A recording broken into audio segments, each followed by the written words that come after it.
Shalom Bapak Ibu. Shalom. Selamat pagi. Siapa yang bersuka cita pagi hari ini saudara?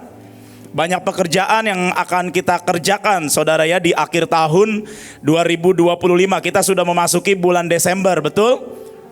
Betul? Saya berharap setiap kita tidak ada yang menjadi letih, setiap kita tidak ada yang menjadi loyo saudara.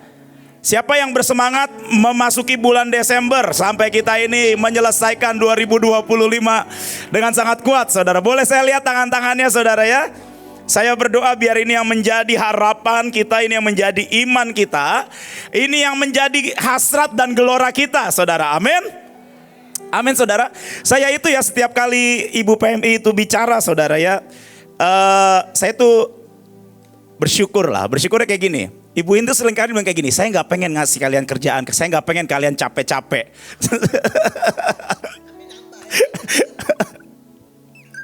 Siapa yang suka dengar kalimat itu saudara? Siapa yang familiar dengan kalimat itu?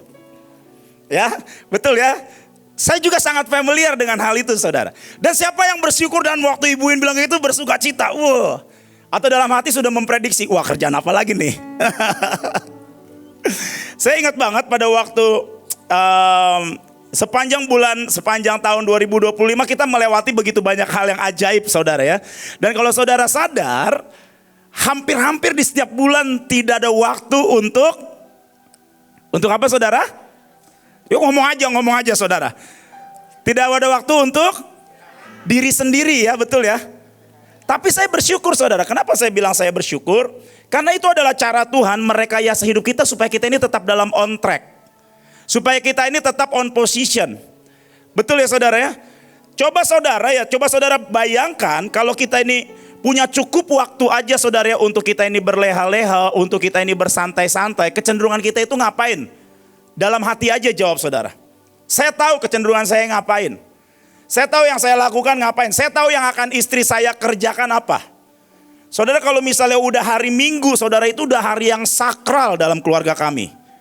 Kenapa saudara? Karena kalau hari Minggu itu istri saya itu pasti tidak mau diganggu. Dia akan hibernasi bersama dengan Tuhan. Di kasur saudara ya. Kenapa setiap kita tahu keinginan kita masing-masing? Kemarin itu Ibu Beth dan juga Ibu Paili sharing sangat luar biasa saudara ya. Kalau misalnya ada yang ingat Ibu Beth itu cerita tentang yang namanya denial. Saudara ya, betapa kita ini harus berurusan dengan hati kita. Betapa kita ini harus belajar untuk jujur dengan hati kita sendiri. Dengan apa yang ada di dalam gejolak di jiwa kita. Karena begini, kalau kita ini gak bisa jujur dengan diri kita, maka yang kita kerjakan itu gak pernah sejati saudara. Karena apa? Karena kita gak bisa jujur, kita gak bisa berdamai dengan hati kita. Seringkali kita denial, menyangkal. Kemudian Bu Paili juga cerita tentang yang namanya rengekan. Nah kalau kita ini masih ada banyak hal yang denial dalam hati kita, dalam jiwa kita, di hidup kita, maka kan keluar tuh mulai rengekan-rengekan tuh gak langsung rengekan gede saudara. Rengekan itu dimulai dari rengekan yang kecil saudara ya. Kemarin kami baru aja nonton sebuah film. Ini bukan spoiler, ini juga bukan promo. Jadi kalau saya juga bukan promosin untuk ditonton saudara ya. Kami baru nonton film agak lain judulnya saudara ya. Itu jadi ada 4 orang Sumatera, sebenarnya 2 orang Batak, 2 orang Medan. Ya saudara ya. Janganlah kurang rohani ya saudara ya. Kalau saya belum bisa gitu mengolah atau ya gitulah namanya, seperti kalau ibu kan kalau nyeritain sebuah film tuh bagus banget ya saudara ya. Tapi di situ ada satu hal yang saya lihat ya saudara waktu saya tonton, rengekan orang Batak saudara. Terus itu saya bilang tuh kan familiar nih kayak siapa ya kalau lagi ngerengek-rengek nih ya. Kalau orang Batak tuh kalau misalnya lagi merengek itu saudara ya, wah marepet terus saudara. Siapa di tempat ini yang suka begitu sama Tuhan? Tanpa disadari. Kita ini punya rengekan, kita ini punya keluhan. Wah iya sih memang sih ini masanya di mana saya masuk musim terbaik, tapi nggak ada waktu buat istirahat, tapi nggak ada buat ini. Firman Tuhan mengatakan bahwa masa pergantian tahun itu adalah masanya raja-raja apa saudara? Apa saudara? Siapa di sini yang mau masuk dalam masa raja-raja? Mau? Berarti akhir tahun tidak ada yang nganggur, saudara. Itu sebabnya kenapa kita akhir tahun bukan awal tahun retretnya. Ada G7. Saya hari ini pakai batik tangan panjang. Nah, ini persiapan G7, saudara ya. Karena kata Pak Joshua G7 itu nggak boleh ada yang pakai jeans, nggak boleh ada yang pakai baju kaos ya, saudara ya. Jadi saya cobalah pertama kalinya saya pakai baju tangan panjang, saudara. Keren ya, saudara ya. Cuma 50.000, saudara ya. Siapa bilang profetik itu harus mahal? Ya, cuma 50.000 dapatkan di Mimamart. Bu Grace, udah saya promoin ya, Bu. Oh, Deborah Puji juga ya, Ibu Deborah Puji ya. Kita doakan pemimpin kita yang ada di Nigeria ya, saudara ya. Nah, dan hari ini kita pengen bahas tentang, saya nggak lama, saya cuma bahas 2 ayat firman Tuhan, saudara. Dan ini yang muncul di hati saya selama kurang lebih 2 bulan ini. Saya itu sedang merenungkan firman Tuhan tentang ini. Apa temanya, saudara? Bukan cari perkara ya, saudara ya. Beda antara berperkara dengan cari perkara, saudara ya. Kalau cari perkara itu kita yang buat. Tapi tema saya hari ini adalah berperkara. Kemarin Ibu Beth cerita, Ibu Paili cerita, bahkan hamba-hamba Tuhan pemimpin di tempat ini menyampaikan firman Tuhan. Begitu dahsyat berkatnya, begitu ajaib remanya. Tapi satu, saudara, kalau kita tidak pulang ke rumah kita dan kita mulai berperkara dengan Tuhan, maka akan sangat sedikit bagian yang kita terima. Ini yang banyak kali orang Kristen lewatkan. Saya nggak bilang, biasanya Mbak Tuhan bilang nggak ada di tempat ini, di luar sana. Tapi saya mau bilang di tempat ini. Supaya apa, saudara? Supaya kita setiap kali kita pulang, setiap kali kita habis dengar firman, setiap kali kita habis dengar rema, setiap kali habis kita dengar khotbah, saudara, apapun itu juga yang disampaikan dari mesbah di tempat ini, pulang ke rumah pilih untuk berperkara. Tapi kebanyakan orang Kristen begitu pulang ke rumah mikirnya apa? Makan apa saya habis ini? Kemana saya habis ini? Kepala saya sudah terlalu penuh, hati saya sudah terlalu penuh. Saya sudah berdoa buat Indonesia, bahkan berdoa buat bangsa-bangsa. Berdoa buat 7 benua bahkan. Mungkin tahun depan berdoa buat planet-planet. Saya nggak tahu, saudara. Enggak lah ya. Enggak lah. Bisa jadi ya. Nah ya, kalau planetnya dekat-dekat mau geser. Set. Saudara, kalau kemarin saya dengerin firman Tuhan dari Pak Petrus Agung Purnomo di mobil, saudara. Banyak orang Kristen itu keliru kalau misalnya, khususnya nih pemimpin-pemimpin pujian termasuk saya. Kita ini diciptakan untuk apa, saudara? Memuji dan menyembah Tuhan. Agak keliru, saudara. Di Kejadian itu dikatakan manusia itu diciptakan serupa dan segambar dengan Allah untuk berkuasa. Jadi saudara, nanti kalau misalnya kita diciptakan untuk apa? Memuji dan menyembah Tuhan. Kurang tepat, saudara. Untuk berkuasa. Nah, jadi saudara dan saya kita diciptakan. Nanti jangan kebiasaan ya, saudara, kalau misalnya nanti di gereja kita diciptakan untuk memuji dan menyembah Tuhan. Iya, I know. Tapi di Kejadian dikatakan, Kejadian 1, manusia itu diciptakan untuk berkuasa atas seluruh bumi, saudara ya. Jadi kalau misalnya nanti planet mau dekat-dekat, kita berkuasa untuk geser. Set. Oke, balik lagi, saudara. Berperkara. Yang jadi masalah adalah kenapa kita ini nggak naik-naik? Kenapa kita ini nggak maju-maju? Kenapa kita ini cenderung selalu ada di dalam posisi masalah yang sama dalam hidup kita? Coba cek. Waktu kita pulang, waktu kita kembali ke rumah kita, ke tempat kita masing-masing, kita pernah memutuskan untuk berperkara nggak dengan Tuhan? Dari apa yang disampaikan. Saudara, di tempat ini disampaikan tentang kemiskinan di jiwa. Berperkarakah kita dengan hal itu di rumah bersama dengan Tuhan? Saudara, di tempat ini disampaikan tentang rengekan di jiwa. Berperkarakah kita waktu kita pulang ke rumah? Waktu di tempat ini disampaikan hati-hati dengan yang namanya the deepest desire. Hasrat terdalam. Hasrat untuk jadi kaya, hasrat untuk punya pacar. Ini yang paling sering dibahas. Hasrat-hasrat yang lain yang menginginkan di luar Tuhan. Kita dengar kunci-kuncinya di tempat ini. Kita dengar firman-firmannya yang disampaikan di tempat ini. Tapi masalahnya kita berurusan dan berperkara enggak waktu kita nyampe di rumah. Itu sebabnya kenapa Ibuin bilang ada lomba mewarisi pemimpin. Seberapa di antara kita yang cuma kita menangkap, waduh aku akan dapat barang profetik, barang warisan dari pemimpinku dan hidupku akan berubah.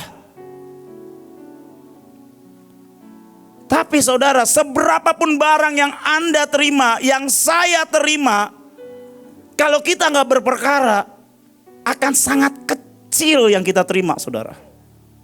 Sangat kecil. Saya ini melihat saudara ya, saya ini suka mewarisi begitu banyak barang-barang saya kepada anak murid saya. Tapi yang saya lihat saudara ya, saya nggak tahu pemimpin-pemimpin yang lain. Saya yakin pemimpin yang lain di tempat ini juga sering mewarisi barang kepada anak buah yang di bawahnya. Tapi seberapa banyak di antara kita yang benar-benar mewarisi? Karena apa? Karena kita seringkali malas berperkara. Saya itu di rumah itu dikasih sama ibu mertua saya tercinta, Firman kamu mau ini enggak? Saya bilang mau. Kebetulan baju ini beliau juga yang kasih saudara. Salah satu yang saya terima yang paling ajaib itu bajunya Pak Yusak. Itu kalau nggak salah bikinan pemenang tuh, bikinan ayah. Itu saya simpan baik-baik. Setiap kali saya mau pakai, saya akan tanya Tuhan. Kenapa saudara? Setiap kali saya mau pakai itu saya berkata kayak gini, Tuhan aku pengen terima warisan ilahi yang dimiliki oleh hambamu ini. Salah satunya saya kejar itu apa sih saudara? Kesetiaan beliau. Nah masalah berperkara itu adalah masalah hal-hal yang kecil saudara. Dimulai dari yang kecil terlebih dahulu. Tapi kalau kita tidak pernah memulai dengan hal yang kecil saja, seberapa dahsyat dan hebatnya yang disampaikan dari mesbah ini saudara. Kalau kita pulang dan tidak berperkara, gak urusan dengan itu, mohon maaf. Sedikit yang kita terima. Saudara seberapa di tempat ini yang sering terima makanan profetik dari bangsa-bangsa? Mahanem gak tahu udah pergi kemana aja. Wow udah seluruh dunia kali. 200 negara, even more saya rasa. Saya aja udah pergi ke 30 negara. Gak ada yang tahu kan saudara? Iya. Pak Luki aja 56 negara. Pak Joshua yang di bawahnya ya kedua ya. Udah gak tahu. Ibu Ruth aja setahu saya tahun ini aja ke Amerika udah luar biasa. Kayak ke Bandung. Loh saya kemarin ke Saudi Arabia udah kayak mau ke puncak saudara. Saya ditelepon sama Ibu Nike, Rolis kamu di mana? Oh lagi di bandara nih Kak. Baru mau take off ke Indo di Sydney saudara. Oh iya Rolis, besok kita berangkat ya. Hah? Berangkat kemana? Berangkat ke Saudi Arabia. Besok. Apa saya ketemu teman-teman saya yang muslim saya bilang, lu udah pernah naik haji belum?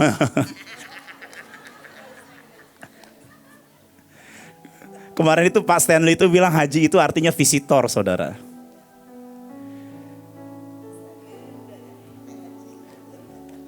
Balik lagi, tapi seberapa kita ini mau berperkara? Nah setiap kali kalau misalnya saudara terima makanan profetik dari negara-negara, dari bangsa-bangsa yang saudara lakukan apa? Saya cuma bilang kayak gini sama Tuhan, ini perkara makanan loh saudara. Tuhan, aku juga akan menginjakkan kakiku dan aku ambil bagian dari bangsa dan negara ini. Serius saudara. Dimulai dari hal yang sepele. Waktu itu ibuin bilang sama saya kayak begini, Firman, Mbak si Rolis saya dipanggil ya. Rolis kamu doa tanya Tuhan, kamu ikut gak pelayanan bahtera ke UK? Inggris waktu itu. Hati pengen saudara. Kapan lagi nih pergi ke UK gitu kan. Tapi kemudian karena beliau berkata, kamu berdoa, saya pulang saya berperkara saudara. Saya berdoa, Tuhan tolong tunjukkan, Tuhan tolong nyatakan apakah ini bagianku. Kemudian malamnya Tuhan kasih saya mimpi di mana saya berdoa dan menjaga Indonesia. Dan besok saya ketemu sama ibuin waktu kita mau berdoa buat UK. Rolis gimana, kamu sudah berdoa dapat apa dari Tuhan? Sudah bu, dapat apa? Dapat saya jaga Indonesia bu. Enggak, kamu harus berangkat. Nah, ini lain ceritanya lagi nih saudara. Saya tanya sama beliau, loh Bu, kenapa saya dapatnya dari Tuhan, saya dapat mimpi semalam gini. Enggak, pokoknya kamu ikut berangkat. Kalau enggak kamu harus baik-baikin Bu Joel. Soalnya Bu Joel enggak mau berangkat. Oh itu gara-garanya dalam hati saya. Loh, tapi kayak gini saudara, yang namanya berperkara, waktu saya dapat mimpi dari Tuhan, bukan berarti serta-merta saya enggak dengerin suara pemimpin saya. Nah banyak di antara kita itu pengen berpikir, aduh aku hanya mau dengar yang dari Tuhan. Manusia bisa keliru, manusia bisa salah selama engkau ada di bawah tudung seseorang. Pak Stanley seringkali cerita ini, kalau engkau gak bisa dengar suara Tuhan, dengar suara pemimpinmu. Dan hari itu saya berkata gini, saya nggak ribet, saya nggak masalah, saya nggak mau ribet, saya nggak mau susah urusan. Ya udah, Ibu Wiin bilang saya berangkat, ya udah, saya urusin semua untuk keberangkatan saudara. Ya akhirnya memang saya nggak berangkat. Sampai mereka pulang yang dari UK, saya nggak berangkat, saya berangkatnya ke UK, saudara. Loh, tapi bukan berarti nggak saya kerjain. Waktu mereka ada di sana, kami kawal doa di sini sehari 3 kali di Grand Room. Saya tetap kerjakan bagian saya. Dan begitu pulang, ibuin cuma bilang kayak gitu, jatahmu adalah bangsa-bangsa. Oh amin. Berperkara itu dimulai dari hal-hal yang apa saudara? Kecil. Tapi seringkali hal-hal yang kecil kita abaikan karena kita langsung pengennya yang besar. Loh, gak salah dengan ekspektasi dan keinginan yang besar. Yang salah adalah kita pulang dan kita tidak mau mulai berperkara. Itu masalahnya saudara. Firman Tuhan mengatakan di dalam Yesaya 1 ayat 18. Marilah baiklah kita berperkara, firman Tuhan, sekalipun dosamu merah seperti kirmizi akan menjadi putih seperti salju. Sekalipun berwarna merah seperti kain kesumba akan menjadi putih seperti bulu domba. Ini kuasa daripada berperkara dengan Tuhan. Itu sebabnya kenapa kita setiap Sabtu, setiap Senin kita masuk di sidang ilahi. Itu adalah mengambil bagian berperkara dengan Tuhan. Saudara, kalau misalnya saudara terhisap dengan unit, hari Selasa itu ada yang namanya doa PPJ. Buat saudara yang ada di daerah Jakarta, ikutlah di PPJ saudara. Tempatnya ada banyak, ada di Cipayung, ada di mana lagi Pak Daniel Panglima Polim. Di mana lagi Pak? Oh ya itu ya Pak ya Bok ya. Kalau setahu saya ada beberapa daerah di wilayah Jakarta. Saudara yang belum tergabung di dalamnya saudara. Berdoa kawal Jakarta saudara ya. Hari Rabu itu ada di Bokor. Kalau nggak salah ada Ibu Paili di tempat ini. Setiap hari Rabu saudara. Pak Stefanus juga hari Rabu ya Pak ya. Atau Selasa. Nah Selasa juga ada di Bekasi juga saudara dengan Pak Stefanus. Itu adalah acara-acara event demi event di mana kita ini benar-benar berperkara. Hari Kamis ada di Depok. Luar biasa saudara ya. Desember ini kami selesai mengerjakan taman di Depok. Terima kasih buat dukungan doanya. Nanti di Januari ya Bu ya. Soalnya kemarin saya minta jadwal sama Ibu Iren. Wah ibuin jadwalnya penuh sekali. Emang masa raja-raja berperang ini saudara ya. Gak cuma sampai itu saudara, hari Kamis itu juga ada di GWR kalau gak salah, di Tangerang. Hari Rabu pagi juga kita ada sidang ilahi di mana? Di Mahligai, di Taman. Kenapa setiap hari kita ini ada sidang ilahi demi sidang ilahi? Karena kita harus berperkara, Tuhan itu mau kerjain apa buat kota dan bangsa kita. Tapi saya gak pengen melebar, saya gak pengen cerita tentang unit ini secara pribadi saudara. Loh, saya ini saudara ya, bodoh-bodohnya saya ini bukan orang yang pandai saudara. Cuma saya dianugerahi sama Tuhan. Saya bersyukur akan hal itu. Saya itu setiap kali ada sesuatu yang ilahi, saya itu cuma bilang kayak gini, Tuhan aku ini orang yang gak mengerti banyak, tapi aku pengen terima. Saya cuma bilang kayak begitu saudara. Saya ini secara pendidikan saya ini gak pinter, beneran. Istri saya pinter banget. Dulu kursusnya di Kumon. Luar biasa. Saya ini awalnya gak bisa main musik, gak bisa nyanyi. Keluarga kami gak ada yang bisa begitu-begitu. Waktu tahun 2004 kalau gak salah. 2004 atau 2005. Pak Daniel Cipto waktu itu datang ke ibadah di Mahanaim. Kebetulan saya yang mimpin pujian, saudara. Masih di ruang yayasan yang lama. Hadirat Tuhan waktu itu luar biasa. Mungkin itu yang membuat saya gak mau mimpin pujian sekian tahun lamanya. Tapi ini bagian dari berperkara, saya mau kesaksian saudara ya. Hadirat Tuhan saya rasa hari itu luar biasa banget. Wah, semua orang dilawat. Waktu puji-pujian semua loncat-loncat. Wow, waktu penyembahan semuanya berlutut. Dan hari itu tiba waktunya Pak Daniel Cipto datang dan dia ambil alih semuanya. Kalau waktu Pak Daniel Cipto datang, setiap kali datang dan ambil mic, saudara pasti akan dibawa dulu untuk masuk ke dalam hadirat Tuhan yang lebih dalam. Tangkap apa yang Tuhan bicara hari itu. Dan sampai satu titik, Pak Daniel Cipto bilang seperti ini. Di tempat ini pemimpin pujiannya seperti singa. Wah, di hati saya langsung senyum-senyum. Wih, singa. Wow. Aumannya sangat kuat. Wah. Siapa di tempat ini kalau dibilang singa senang saudara? Apalagi yang wanita-wanita. Wow.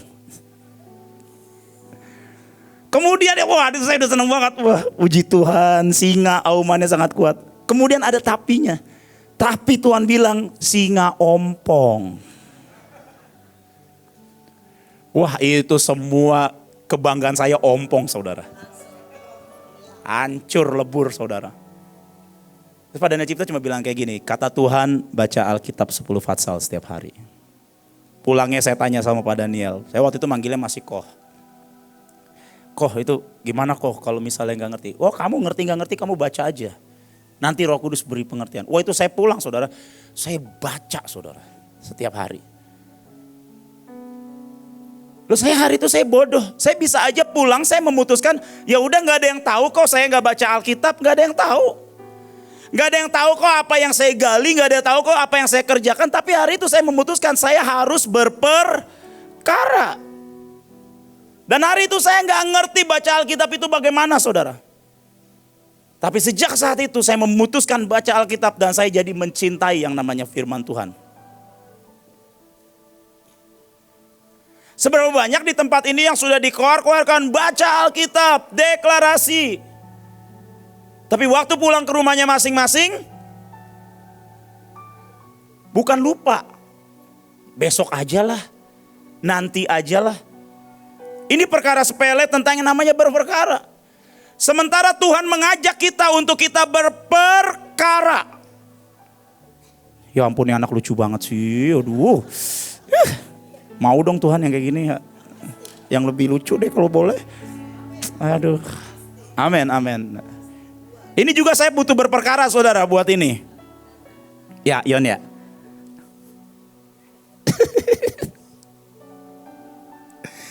Balik lagi saudara.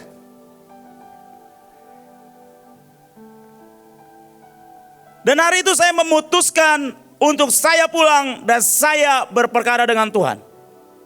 Saya baca Alkitab setiap hari 10 pasal. Wah saya baca. Di mana-mana saya baca. Bahkan maaf kata ya saudara, hari itu saya bacanya kejar tayang. Karena saya baca dari Kejadian. Tapi ternyata itu ngisi saudara. Mengisi. Mulai dari perkara-perkara yang sederhana. Kemudian mulai dipercayakan hal-hal. Kalau saudara ingat saya ini man of God satu-satunya yang dibawa Ibu Iin keliling Indonesia pertama kali. Bahtera drummernya harus rollis buat di sesi peperangan. Loh itu emang karena saya? Enggak saudara, saya mainnya lebih jelek daripada yang lain. Ada ikhlas, ada Kristen, saya ingat hari itu.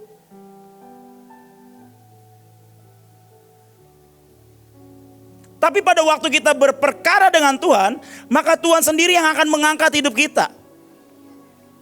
Memberikan promo-promo dalam hidup kita. Kenapa saudara waktu kita berperkara dengan Tuhan, Tuhan itu ingin bersihkan hidup kita. Semua yang merah-merah, semua yang kotor-kotor, semua yang gak penting, itu pengen dia putihkan saudara. Saudara coba cek apa yang gak penting dalam hidupmu dan hidup saya. Cek saat ini, coba scanning dalam waktu 3 detik. 1, 2, 3. Apa saudara? Misalnya, Miss Helena yang gak penting satu aja dalam hidupnya apa? Terlalu mencintai anak. Ngomel lah.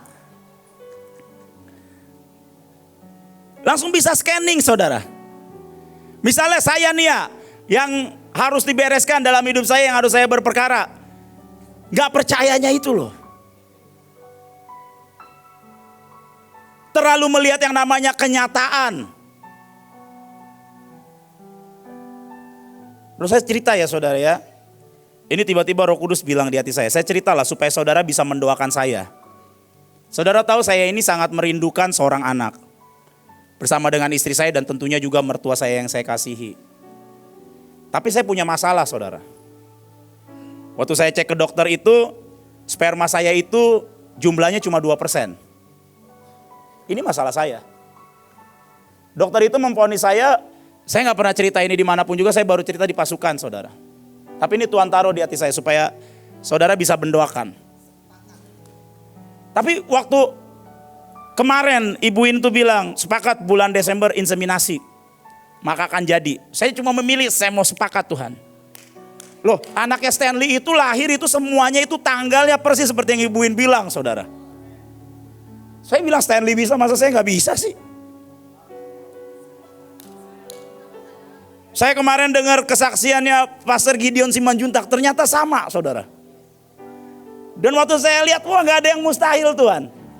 Jadi sekarang apapun yang disuruh saya memilih percaya. Saya kemarin dikasih cincin pinjam sama Pak Joso, saya tanya Pak ini sampai kapan? Sampai anaknya lahir Kak. Saya dikasih cincin salah satunya Royal Seed, benih kerajaan.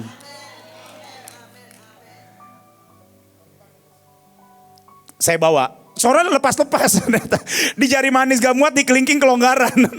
Kemarin itu waktu saya pelayanan di Gunung Mas ya saudara ya, itu tiba-tiba gelinding, saya panik, mana ini cincin.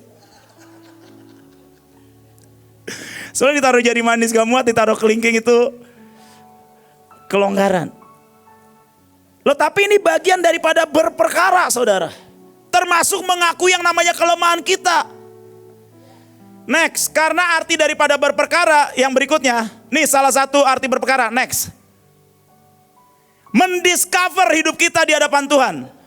Nah saudara, kalau saudara denial dengan setiap kelemahan yang ada di dalammu, Tuhan gak bisa beresin. Walaupun Tuhan tahu gak? Tuhan tahu. Tapi kalau kita tidak mengizinkan dia mendiscover semua yang tersembunyi di dalam hidup kita. Karena Allah itu dia Tuhan yang gentle saudara. Berperkara itu artinya mendiscover, membuka yang ada dalam diri kita. Loh, orang miskin itu saudara gak akan pernah lepas dari kemiskinan kalau dia tidak menyadari dan membuka kemiskinannya. Saya suka banget kayak gini. Waktu itu Ibu Ruth itu seringkali cerita tentang jelata. Kok jelatan? Orang jelata dibilang jelata sakit saudara. Padahal memang jelata. Ya Bu Ruth ya. Amaro kemiskinan. Loh dulu saya tuh dibilang miskin itu saya. Pedih di sini. Tajam banget sih ini Ibu Ruth ini perkataannya. Loh, tapi kalau misal dipikir-pikir, bener gak saudara? Orang jelek dibilang jelek marah gak? Padahal kenyataannya memang jelek. Tujuannya kenapa sih kita dibilang lo tuh jelek, supaya apa? Supaya lo tahu bagaimana caranya memberesi kejelekan lo biar kelihatan good looking. Saya pertama kali masuk Mahanaim berat badan saya 52 kilo. Sekarang 82 kilo. 30 kilo yang lalu saudara. Kemarin pernah sampai di 87. Waduh, saya bingung nih 87, 35 kilo naik. Akhirnya saya memutuskan untuk diet. Dietnya turunnya cuma 5 kilo. 5 kilo aja udah bangga saudara. Saudara mau menu diet turun 5 kilo dalam 1 minggu, hubungi saya. Saya akan kasih tahu caranya. Wah, mantap saudara. Lah tapi masalah berperkara itu mendiscover. Kejelekan-kejelekan kita biarkan itu terbuka di hadapan Tuhan. Kalau saudara pemarah, ya akuilah bahwa saudara pemarah. Kalau saudara cinta uang, akuilah seberapa cinta akan uang. Karena berperkara itu mendiscover. Cuma masalahnya gak banyak orang mau dibuka. Padahal pada waktu kita dibuka, itu adalah langkah awal untuk kita ini mengalami pemulihan dan diangkat oleh Tuhan. Seringkali ini loh yang menghalangi apa yang menjadi janji Tuhan itu terjadi dalam hidup kita. Pak, tapi saya angkat tindakan profetik. Ya kalau diangkat-angkat tapi tidak berperkara dengan Tuhan secara pribadi, sama aja.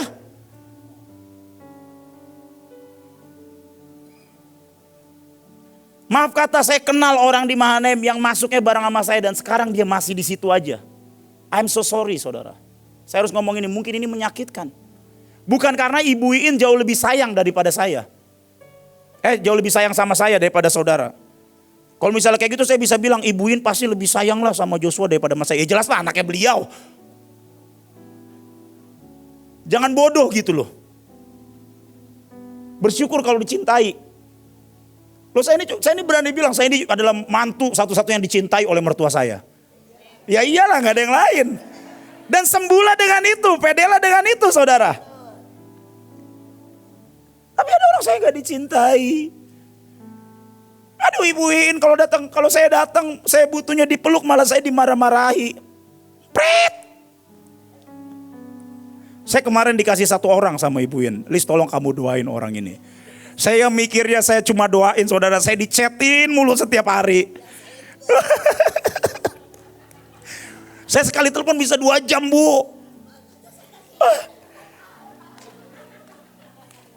Ini yang ketawa kayaknya ngerti orangnya siapa ya. Ini cerita saudara, dan buat saya, dia bilang kayak gini, Pak Pendeta. Saya dipanggil Pak Pendeta, Pak Pendeta umurnya berapa sih? Oh saya tahun depan 40 Pak. Gak kelihatan ya saudara ya, tahun depan 40 saudara. Oh berarti kita cuma beda dikit ya Pak ya. Berarti saya bisa curhat sama Pak Pendeta. Saya ini begini. Saya tuh sombong Pak. Saya tuh dulu pakai Tuhan gini. Kira-kira gue itu harus ngapain ya Pak katanya. Ya Bapak itu mesti bertobat, Bapak itu mesti rendah hati. Bapak itu harus menundukkan diri Bapak itu di dalam sebuah pemimpin. Iya sih saya tahu saya ini sombong. Tapi saya ogah banget deh kalau saya tunduk sama di bawah manusia. Saya mendingan tunduknya sama Tuhan aja. Tuhan aja gak tolong hidup saya. Wah.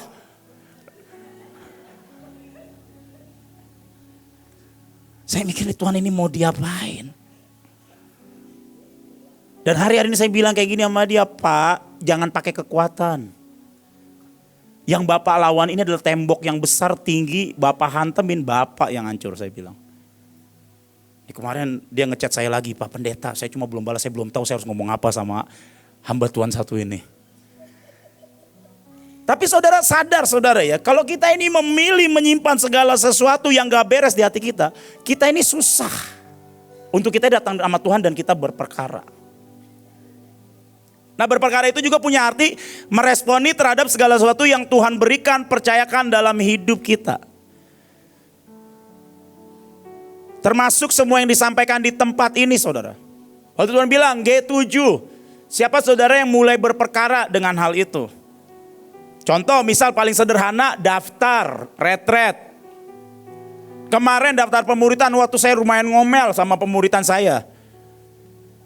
Kak masih tanggal 21 kan deadline-nya. Ada orang yang kayak gitu. Deadline sampai tanggal 21 November. Dia daftar 21 November jam 9.00 kalau bisa. Saya gak tahu kenapa demikian. Ini namanya orang tidak berperkara. Tidak menyimak baik-baik. Dan maaf kata pada waktu kita pulang, hidupnya begitu-begitu saja. Jangan pernah marah dan nyalahin Tuhan, apalagi nyalahin pemimpin. Kata Ibu Iin saya harus perang, patok. Saya udah kerjakan, begini, begitu, begini, begitu. Tapi secara pribadi gak pernah berurusan dengan Tuhan. Ya kirmizimu itu ya tetap. Maaf kata firman Tuhan yang mengatakan. Ayat terakhir saudara.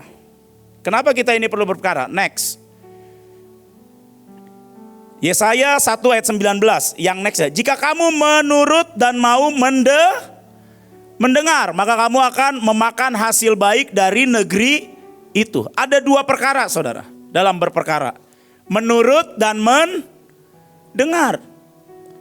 Saudara kira-kira kalau kita ini nggak mau dengar, kita bisa nurut nggak saudara? Bisa nggak? Nggak bisa. Mau dengar. Seringkali apa yang disampaikan di tempat ini, kita ini cuma pengen dengar apa yang kita pengen dengar. Betul apa betul? Kita ini mengharapkan bahwa hari ini saya akan mendengarkan yang menjawab kebutuhan jiwa saya. Hari ini saya mau lihat bahwa akan ada bagi-bagi berkat sehingga saya bisa nyicil utang saya.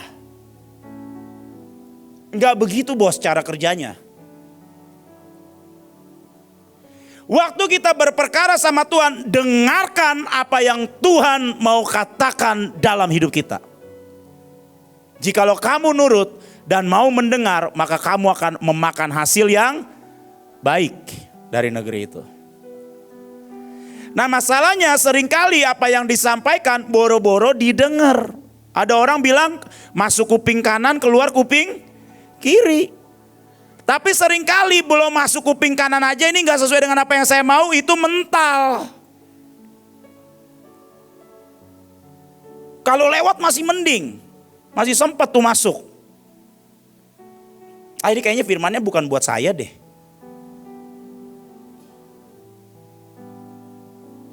Kemarin itu Pak Joshua bilang ya kalau saudara mengharapkan ibu ini yang penuh kasih seperti dulu, zaman berubah, musim berubah. Berubah saudara. Ya walaupun kalau ibu ini nanti ketemu sama orang baru, dipeluk sekali aja. Sekali aja.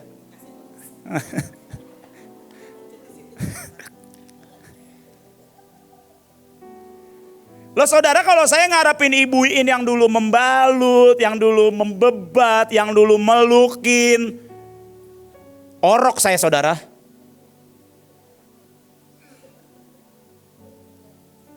Tuh iya, aduh. Kemarin itu Ibu Paili itu bilang, bos kita sebagai istri kita harus jadi penolong bukan perongrong. Tapi saya bersyukur ya buat istri-istri kalau sesekali perlu jadi perongrong saudara. Istri saya itu bukan perongrong saudara ya. Dia itu penolong dengan cara merongrong.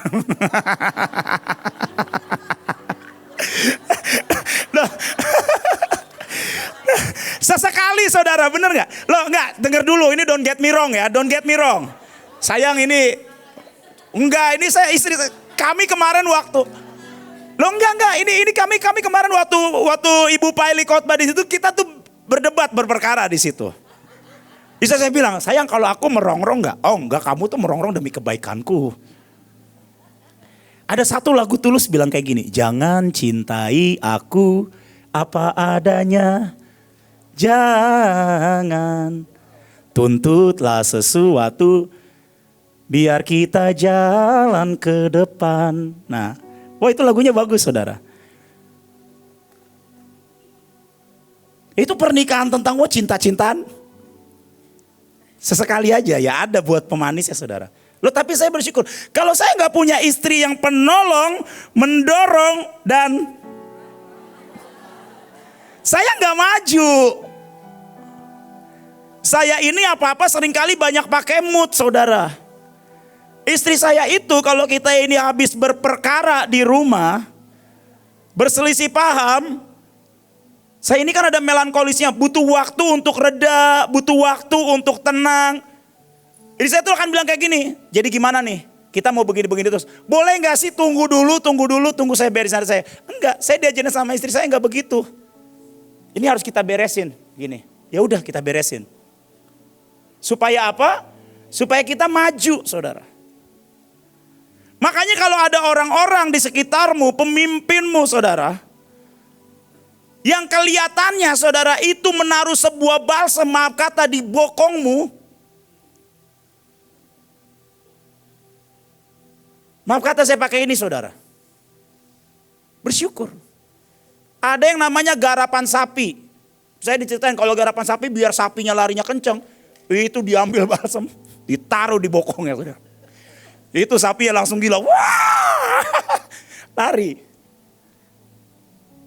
Seringkali tapi kita berkata kayak gini, pemimpinku, ya udah jangan, kamu batasnya sampai sini, cukup bicaranya sampai sini. Ada batas-batas, ini ada sebuah safe area dalam hidupku yang kamu gak boleh masuk.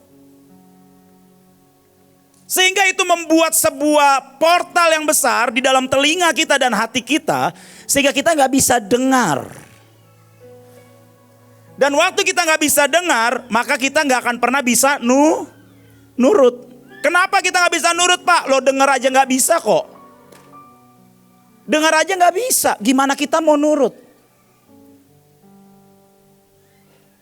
Orang bilang itu katanya kalau misalnya ketemu, waduh ini Firman nih bahunya lebar. Artinya cukup sabar gitu sama istri saya. Loh saya tuh bukan kayak gini ya saudara ya. Ada yang namanya cerita istilah suami takut istri. Bukan saudara. Percayalah hai para istri, kami suami gak takut sama kalian. Kita gak pengen ribet aja. Enggak. Bukan. Kita ini bener ya Bang Simon ya. Tapi karena kita mencintai istri-istri ini dengan sangat luar biasa. Kami gak mau menyakiti. Loh, saya melihat ya, Pak Leo itu berubah loh. Dia berubah banget. Saya pernah dengar ceritanya. Bu Lydia pernah mau dijatuhin tangga dari atas. Bener ya. Tapi kalau sekarang Bu Lydia dia udah udahlah yang ini lah.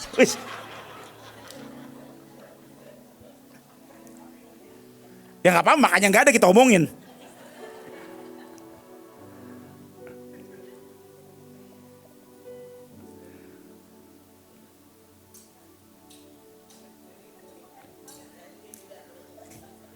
Stanley juga gitu kan, apalagi Stanley. Saudara lihat air setitik di sink aja saudara. Kan saya tahu Vera itu kayak gimana. Kita gak pernah punya kisah asmara saudara, gak pernah. Tapi saya tahu lah ini kelakuan ini anak gimana gitu kan. Stanley itu ada air setitik aja di sink, ngoceh-ngoceh dia.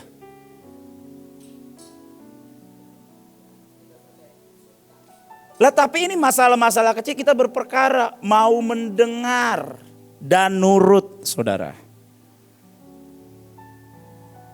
Kalau pemimpin ngomong sesuatu, coba denger dulu. Jangan kayak gini kan, kamu itu harus belajar mengasihi. Walah dia aja gak pernah mengasihi saya, dia ngajarin saya tentang kasih.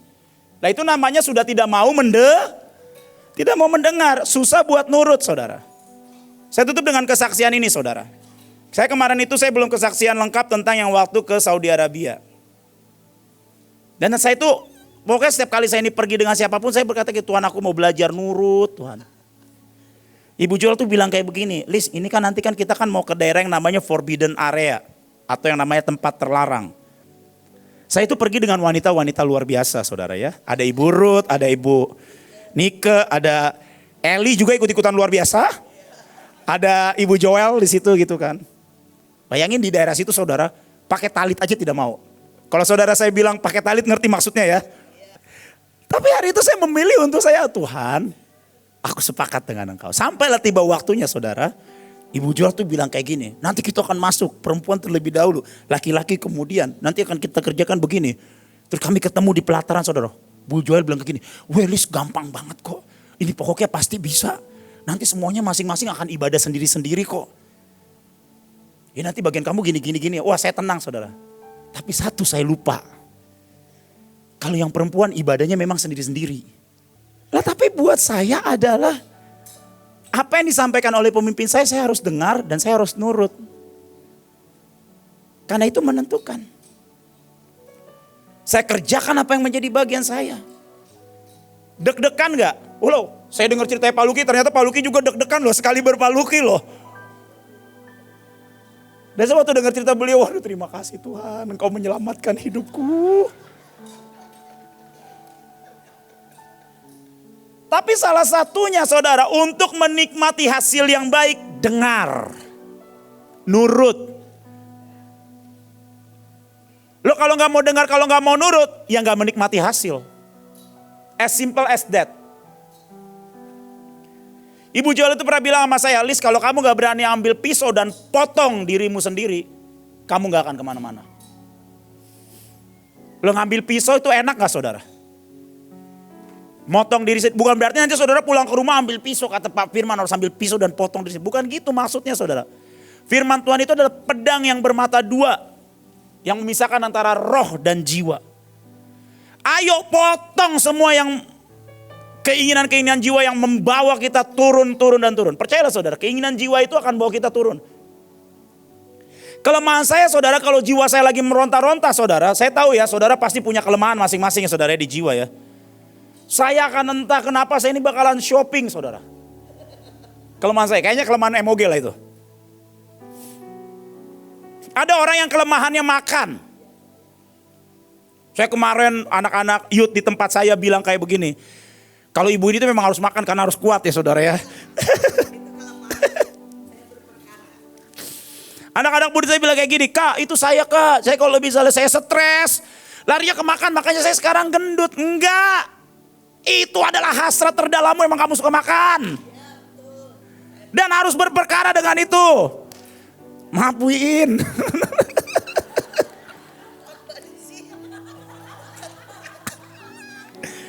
Loh, saya tidak memvalidasi bahwa apa yang saya lakukan adalah untuk memenuhi kebutuhan jiwa saya sehingga saya belanja hal-hal yang gak penting. Itu hasrat terdalam saya, saudara.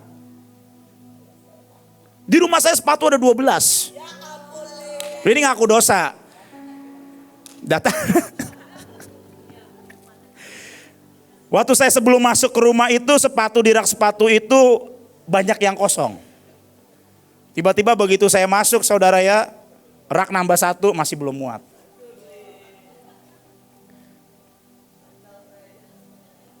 Tapi puji Tuhan Bu, akhirnya saya waris-warisi dan karena ada lomba mewarisi ini saya tahu apa yang harus saya bagikan Bu. Pengalaman ya.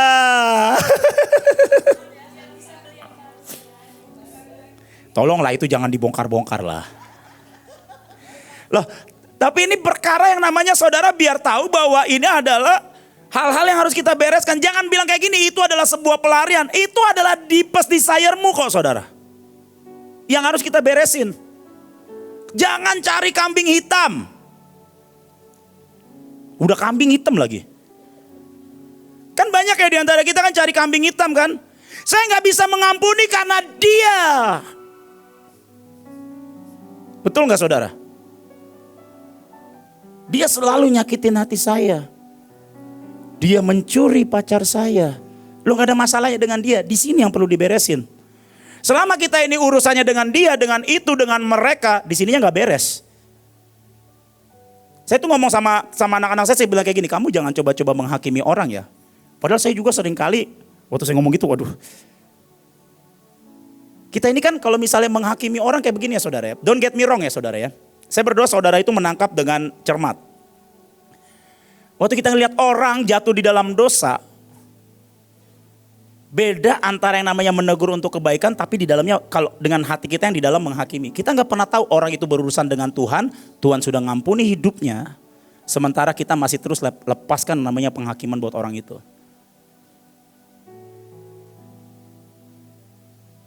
Jangan cari kambing hitam. Kalau saudara ngalamin hal yang perlu diberesin dalam hidupmu, bereskan di sini terlebih dahulu. Jangan sibuk cari-cari yang lain. Gara-gara dia nih.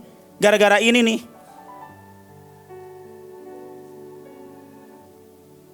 Wah ini banjir di Sumatera nih gara-gara perusahaan illegal logging nih. Ada spirit di balik itu saudara. Nah spirit itu yang kita salahin. Yang nanti kita perangin setelah ini. Kita tahan. Sementara kita ini sibuk cari kambing hitam dalam hidup kita, ininya gak beres-beres. Itu cara iblis nipu kita. Beresin yang di sini. Berperkara dengan Tuhan. Dengar dan nurut. Kalau diomongin sama Ibu Iin mau denger gak saudara?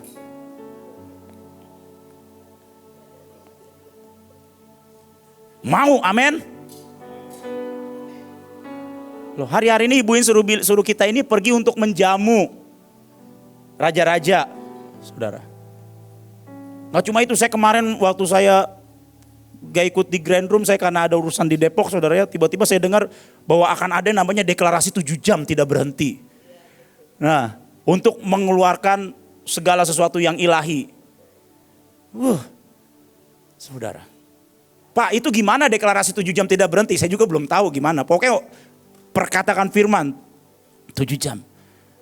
Loh, tapi kita pertanyaannya, kita mau dengar apa enggak? Kita mau nurut atau enggak? Itu menentukan. Amin, saudara. Saya berdoa biar nanti pulang dari tempat ini, kita ini gak sibuk cari soto, gak sibuk cari, bukan berarti gak boleh cari makan ya saudara ya. Nanti yang pemimpin nyampe Grand Room kita juga bakal makan. Bisa saya tebak kalau gak lontong nasi goreng. Hari Senin. Waduh, saya gak enak nih, bukan saya bicara deh. Tapi kalau udah nasi goreng saya suka banget. Apalagi nasi goreng petenya. Luar biasa. Tapi apa? Berperkara. Sampai rumah berperkara. Apa yang harus dibereskan? Ini contoh misalnya kayak gini ya saudara. Ini disampaikan, kita mau denger gak? Nyampe rumah sederhana gak? Kita mau berperkara gak? Atau kita nanti mulai lupa? Makanya kenapa kita perlu catat? Makanya kenapa kita perlu rekam? Makanya kita kenapa perlu yang namanya di BMN itu, di YouTube itu selalu apa yang dikhotbahkan di-share saudara. Dengar lagi. Tujuannya supaya apa? Supaya recall. Supaya kita tahu bagaimana caranya berperkara. Amin saudara.